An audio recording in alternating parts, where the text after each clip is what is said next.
My boyfriend James came out of the kitchen holding a hot, steaming pie. "Here, babe," he said. "I made this especially for you." I cringed inside. Not another pie to get through. You see, my boyfriend James had this weird obsession with making pies, and I had to pretend they were good when actually they tasted disgusting.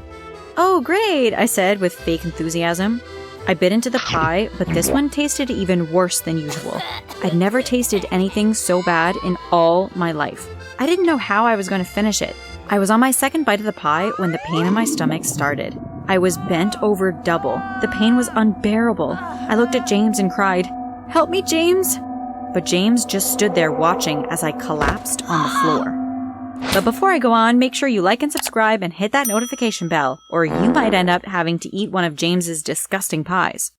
I woke up and couldn't understand where I was. I could hear people talking and could make out what looked like a nurse standing beside me. "Where am I?" I asked. "It's okay, darling. You're going to be fine," a voice said. I looked around and saw Mom and Dad standing there. "What happened?" I asked. Mom and Dad told me that they had tried to call me, but I hadn't answered my phone. After a while, they began to get worried, so they went over to my apartment. They had found me lying on the floor unconscious. "Was James with me?" I asked. "No, James was nowhere to be seen," said Dad. "In fact, we haven't seen him for days." The doctors came in and told me that the pie I had eaten had got some poison in it.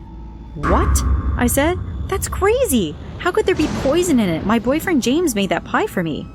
The doctor looked strangely at my parents. "I'm gonna call James now," I said. "There will be a good explanation, I'm sure." I called James, but no one answered. That's strange, I thought. Why would James just abandon me?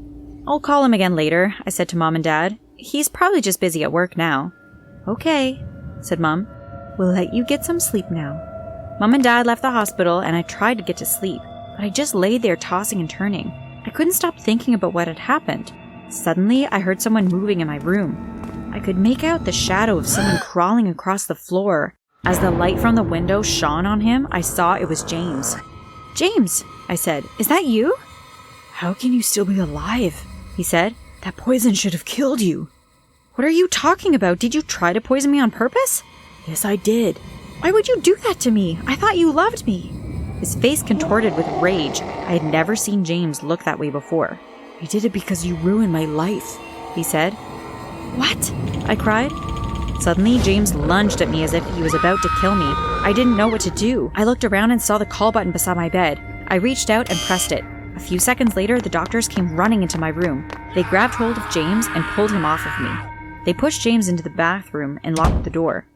"Wait here," said one of the doctors. "I'm going to call the police." When the police arrived, the doctors told them what James had done. They arrested him and took him to the police station. A few minutes later, Mom and Dad came running into my room. "The doctor called us and told us to come back," said Dad. "What happened?" "James was here," I said, sobbing. "He tried to kill me." "Don't worry, you're safe now," said Dad. "The police have got him and he's locked up." Then the door opened and the doctor came in looking worried. "The police have just called to warn you," he said. On the way to the police station, James jumped out of the car and escaped. I looked at my parents. I was so scared. "Don't worry, darling," said Dad. "We'll protect you." The following day, I was able to leave the hospital. Mom and Dad drove me to my apartment. "You just stay away from James now," said Dad. "We'll be back first thing in the morning," said Mom.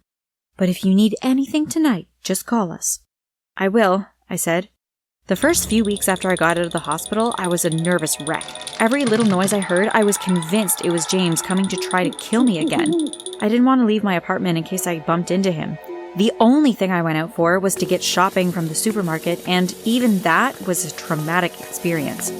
I was in the fruit and vegetable aisle when I suddenly froze. There, standing in front of me, was James. I didn't know what to do, so I panicked. I tried to get out of there, but the exit was right in front of James. I tried to run past him, and as I did, I pulled out my pepper spray and sprayed him full in the face. But as he turned to me in shock, I realized that it wasn't James after all.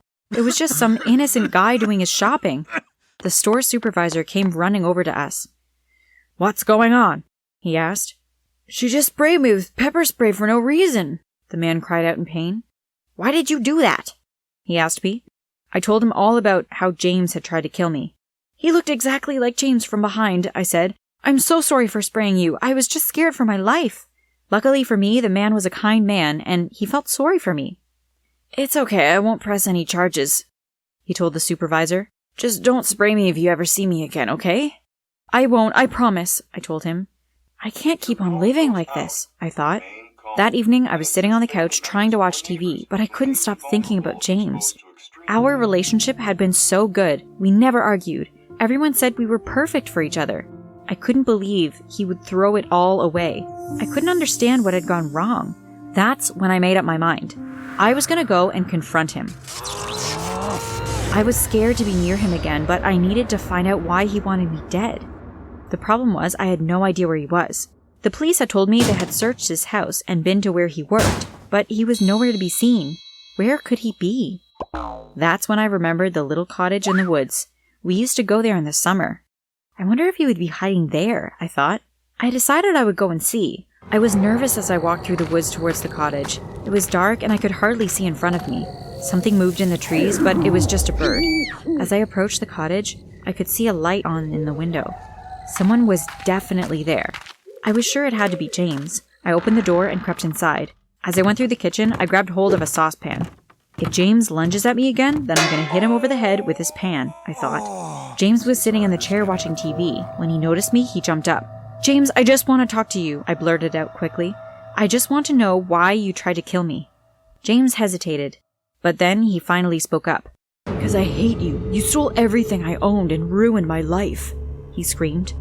"What are you talking about?" I asked. "I've never stolen anything from you.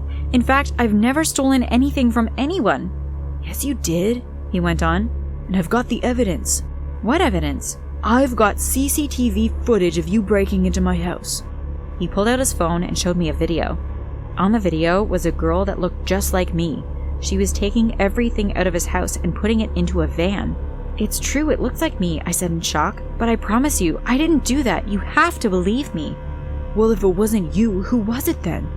"I've no idea, but let's show the video to my parents. Maybe they will be able to help."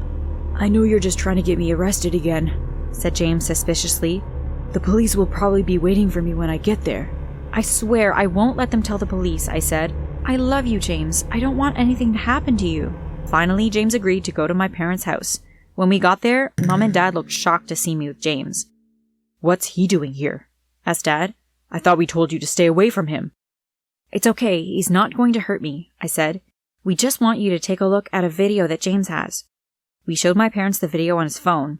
When the video finished, my mom and Dad looked at each other strangely. "I think we might know who that is," said Mom. "That's Kara," said Dad. "Who is Kara?" I asked. "You'd better sit down and we will explain everything," said Dad. "We're about to tell you something we should have told you a long time ago." My parents explained to me that when I was born, Mom had actually had twins. They didn't know Mom was expecting twins, so it was a bit of a shock. "We didn't have enough money to look after 2 children," said Dad, "so we put Kara up for adoption." "The last we heard, she had been adopted, but we didn't know where she was living," said Mom.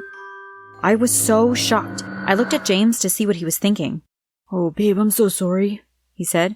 "I can't believe I ever doubted you. I should have known you would never steal anything from me. How can you ever forgive me?" I didn't know what to think about James, but I knew one thing for certain. I needed to find my twin sister. I looked at Mom and Dad. "We need to find Kara and find out why she is robbing people's houses," I said. My parents called the agency that had organized the adoption and told them that they needed the address where Kara was living. At first they were reluctant to give it, but after Dad told them it was a life or death situation, they finally gave him the address. The 4 of us got into Dad's car and drove straight there. As I looked around me, I couldn't believe where my twin was living. It was a dead-end neighborhood. Only the poorest people lived there. Homeless people were sleeping in shop doorways. Eventually, we pulled up in front of a filthy, dilapidated house. Mom, Dad, and James went ahead of me and knocked on the door. The door opened, and Kara stood there looking out. "Who are you? What do you want?"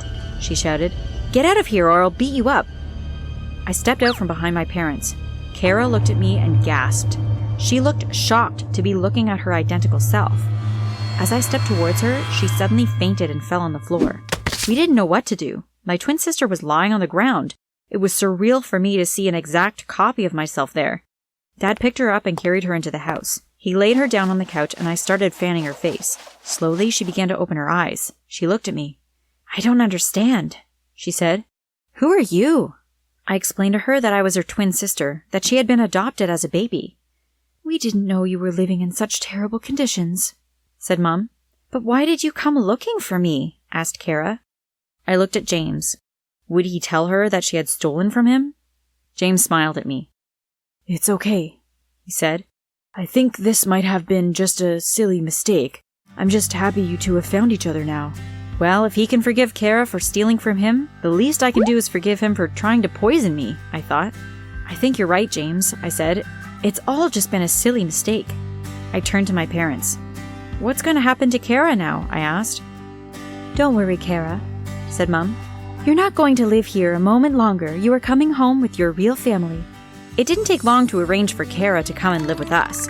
Once Dad had notified the Child Protection Services about Kara's living conditions, they soon agreed to let her leave her adopted family. Who would have thought that eating one slice of pie could change my life so dramatically?